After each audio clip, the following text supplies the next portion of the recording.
Infectious disease specialist Dr. Zain Chagla joins us this morning with his weekly update on all things COVID-19. And you've been guiding us, Dr. Chagla, through most of the pandemic with your information. And before I get started, I really want to thank you for that, because you've separated the fact from the fiction and have really helped us and our viewers along. So thank you. No problem.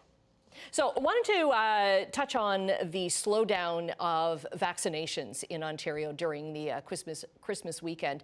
How is that going to impact things, do you think? Yeah, I mean, there were a lot of factors at play there. There was the fact that these vaccines had just arrived in so many centers the week of Christmas. Scaling up these clinics, making sure all those processes, human resources were in place. And, to be frank, hospitals were in a place where they were incredibly busy dealing with their own clinical services, long-term care, testing in the community, amongst other things. And so, it was tough. At those points, they closed down the clinics just to make sure that they were able to support everything else, like long-term care and other facilities. But I think that the message was heard loud and clear that this needs to be a 7-day-a-week process. And honestly, for all the enthusiasm that was actually unleashed from this, we are probably going to catch up with vaccinations very quickly for what was lost over these 2 days. And the clinics are going to be open through the new year and all the holidays upcoming. Mm-hmm. And once vaccination starts, how long before we get to that, that magical herd immunity? Mm-hmm.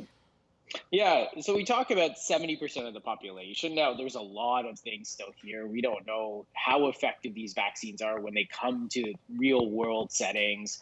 How long it takes for that herd immunity to actually quickly turn on once you get that 70% immunized. By the estimates, though, by what the federal government and provincial governments are aiming at, we might start seeing this herd immunity concept, or a significant amount of the population being vaccinated, going into the early fall of 2021, where we might be seeing, society returning back to normal. That's a long ways away. So that's a long time then.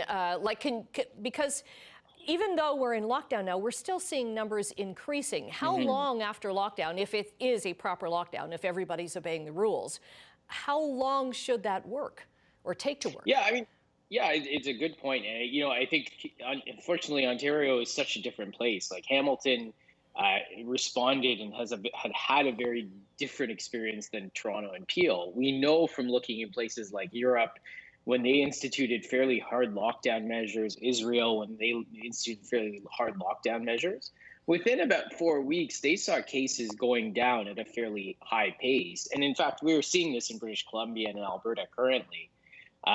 So, I think, places like Hamilton, you're going to see responses in the next couple of weeks and hopefully really sustained responses by the time that 28 days expires. For places like the Greater Toronto Area and Peel, which have had such issues with other populations, we may not see rates go down as fast, certainly some stabilization. But yeah, I mean, unfortunately, the vaccine campaign is probably going to be the thing that drives things down once and for all. Mm-hmm. And with the vaccine campaign, is there, when you get the first shot of whichever vaccine you get, is there a partial immunity with that first shot? And how long does it take?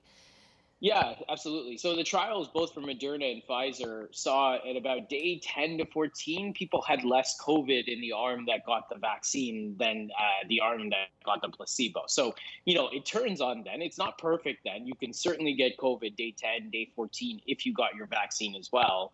But compared to the average person, your risk goes down at that point. We don't know how long that lasts, and that's been a point of controversy this week around whether or not we should be giving 1 versus 2 shots. But certainly, yeah, about that day 10 to 14, we start seeing people getting protected. And as time goes further, as they get their second shot, you get to that 95% protection. Mm-hmm. Have you had a shot yet? No, not yet. Our prioritization in Hamilton has been those in long-term care because they've been affected so much. We're giving a small amount to the intensive care unit in other areas, and then hopefully the healthcare in-hospital campaign rolls out very soon. Okay, we wish all for the best then in 2021. Thank you again for guiding us through this year, and we hope that we continue with our consultations with you every week here on Morning Live. Happy New Year. Absolutely.